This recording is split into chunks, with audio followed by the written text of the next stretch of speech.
दिसणारं जग आणि असलेलं जग ह्यात असलेला फरक समजला की माणूस एकांतात जगतो. अशी स्त्री 100% धोका देते. ज्या स्त्रीला कधीच एखाद्याच्यावर मनापासून प्रेम करायचं नसतं, ती स्त्री 100% धोका देते. जिला तुमच्या रडण्यानं, तुमच्या भावनांनी काहीच फरक पडत नाही, ती स्त्री तुम्हाला 100% धोका देते. जी उगाचच तुमची काळजी करत असल्याचं नाटक करते, ती स्त्री धोका देते. जिला तुमच्यामुळं काहीच फरक पडत नाही, तुमच्या असण्याचा नसण्याचा काहीच फरक पडत नाही, ती तुम्हाला 100% धोका देते. एवढं लक्षात ठेवा. अशा स्त्रीपासून जपून राहा. जी नेहमी पैशांची मागणी करते, फक्त आणि फक्त तुमच्याकडे किती पैसा आहे, तुमच्याकडनं तिला काय काय मिळतंय, सुखसुविधा काय काय मिळतात, या गोष्टींचा जर ती विचार करत असेल ना, तर ती 100% तुम्हाला धोका देते. दारू पिणारे सगळेच वाईट नसतात आणि मंदिरात जाणारे सगळेच चांगले नसतात.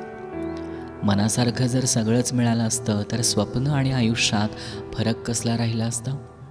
राग बोलण्यात असावा, मनात नाही, आणि प्रेम मनात असावं, बोलण्यात नाही. आयुष्यात ती तिसरी व्यक्ती कधीच बनू नका ज्याच्यामुळं 2 व्यक्तींमधील सुंदर नातं तुटेल.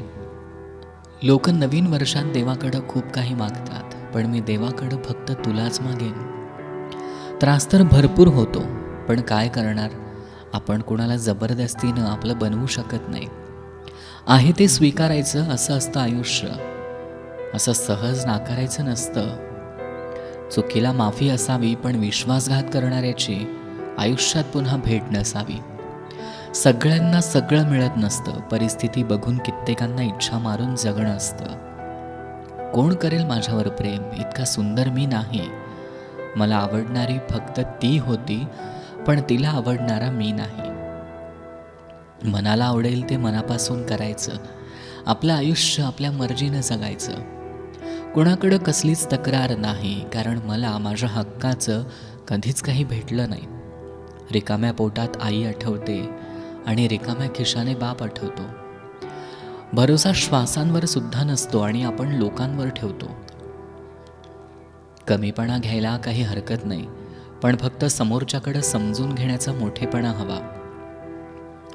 माझी वाट कधीच सरळ तर नव्हतीच, पण खूप सुंदर होती. या जगात सर्वात अवघड जर काही असेल तर फक्त एकच आहे, कोणाची तरी लागलेली सवय सोडणं.